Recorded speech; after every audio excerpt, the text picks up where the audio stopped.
बड़ी खबर ये कि चीन ताइवान में तनाव फिर से बढ़ गया है। ताइवान ने दावा किया कि चीन के लड़ाकू विमान उसकी सीमा में घुस गए हैं।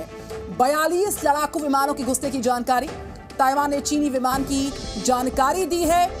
लड़ाकू विमानों ने प्रवेश किया है ताइवान सीमा में।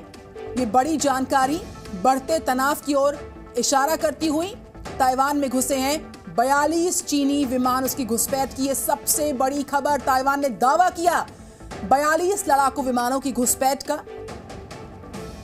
तो ये महायुद्ध की आहट है क्योंकि तनाव की तस्वीर नजर आने लग गई है। विमानों का वीडियो बाकायदा ताइवान ने जारी किया है। दो बड़ी तस्वीरें आपके सामने, 42 चीन लड़ाकू विमानों की घुसपैठ चीन बनाम ताइवान में। ये दूसरी बड़ी तस्वीर, अलर्ट मोड पर पूरी तरह से ताइवान की वायुसेना आ चुकी है। तो ताइवान ने चीनी विमानों की जानकारी दी। तो चीन बनाम ताइवान, ताइवान और चीन में एक बार तनाव फिर से बढ़ता हुआ। ताइवान पर चीन का प्लान बी और किस तरीके से एक वीडियो भी बाकायदा जारी किया गया है। 42 लड़ाकू विमानों की घुसपैठ का ताइवान का दावा है। ये ताइवान ने चीनी विमान की जानकारी को न सिर्फ साझा किया, 42 लड़ाकू विमानों के घुसने की खबर को साझा किया। और चीन और ताइवान के बीच जो इस वक्त हालात हैं, ताइवान ने दावा किया है कि चीन के लड़ाकू विमान उसकी सीमा में प्रवेश कर चुके हैं। ये जमीन से समंदर के किसी भी शिप या फिर चीन की सीमा में अटैक कर सकती है। संगफा नाम की इस मिसाइल की रफ्तार और रेंज दोनों चीन के लिए घातक है। 400 किलोमीटर की रेंज में यह मिसाइल 4000 किलोमीटर प्रति घंटे की रफ्तार से अटैक करती है। कुछ दिनों पहले ऐसी खबरें आई थी कि ताइवान के पास लॉन्ग रेंज की मिसाइलें हैं जो चीन के बड़े शहरों पर हमला कर सकती हैं।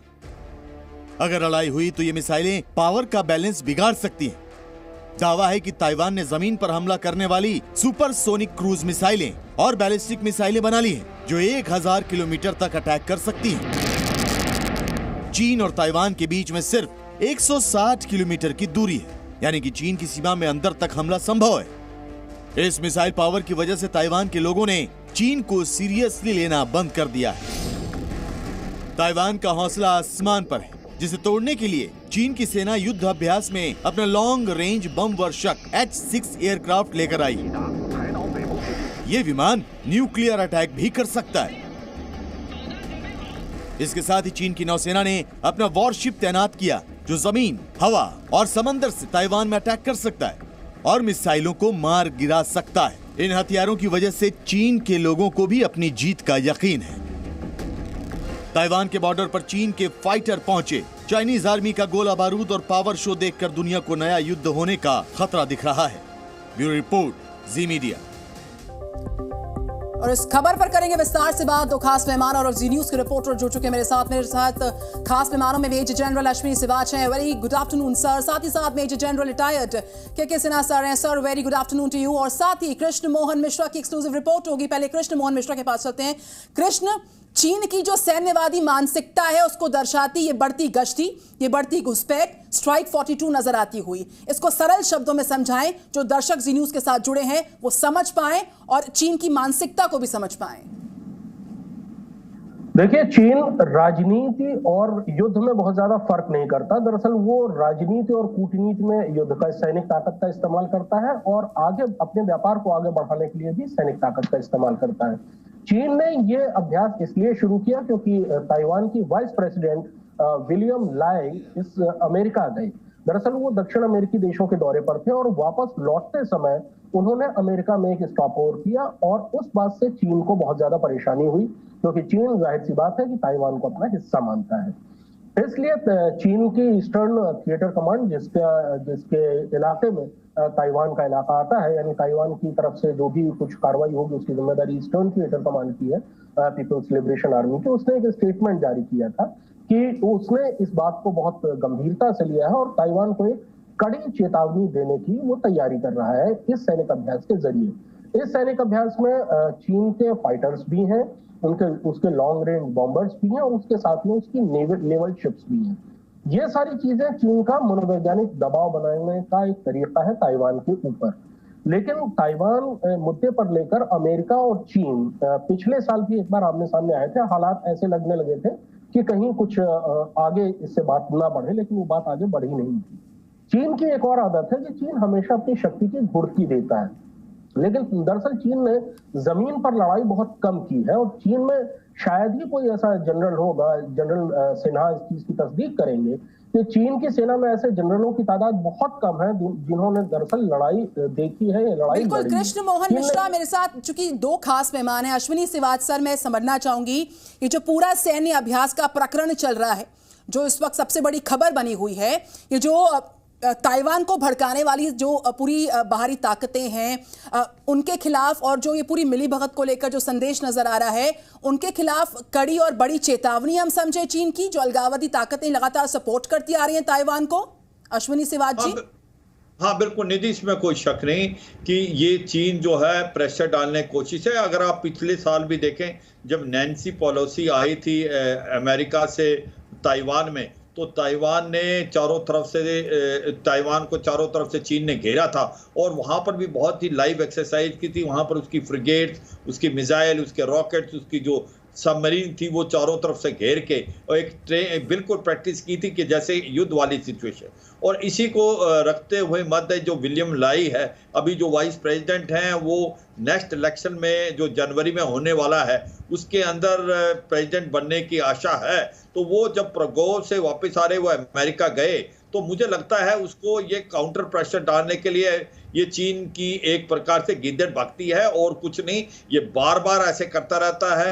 मगर आज की तारीख में अगर आप ताइवान की तैयारी देखें, उसको नजर रखते हुए चीन को 10 बार सोचना पड़ेगा ताइवान पे हमला करना, क्योंकि ताइवान के पास अब काबिलियत और क्षमता है जो मिसाइल 1000 किलोमीटर तक जा सकती हैं, सुपरसोनिक है।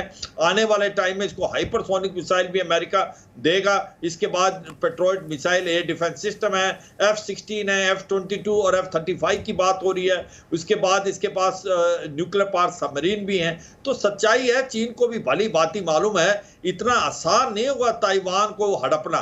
और इसके लिए ये भी बहुत इंपॉर्टेंट है, अमेरिका यूं तो वन चाइना पॉलिसी मानता है, मगर उसने अपने 2 aircraft carrier group USS Nimitz और USS Ronald Reagan south China में major general retired K Sinha जी भी मेरे साथ हैं। के सिन्हा सर, मुझे समझाइए, कुछ ही पहले की बात है जब जो ताइवान के हायर ऑफिशियल्स हैं उन्होंने साफ तौर पर कहा था कि जो आने वाले समय में अगले साल जो प्रेसिडेंट इलेक्शंस होने वाले हैं उससे पहले जो भय का माहौल है, युद्ध का माहौल है वोटर्स के बीच, वो बनाने के लिए इस तरह के सैन्य अभ्यास हो सकते हैं, ऐसी प्रैक्टिस हो सकती है जो लोगों में डर का माहौल खड़ा कर सकती है ताइवान में।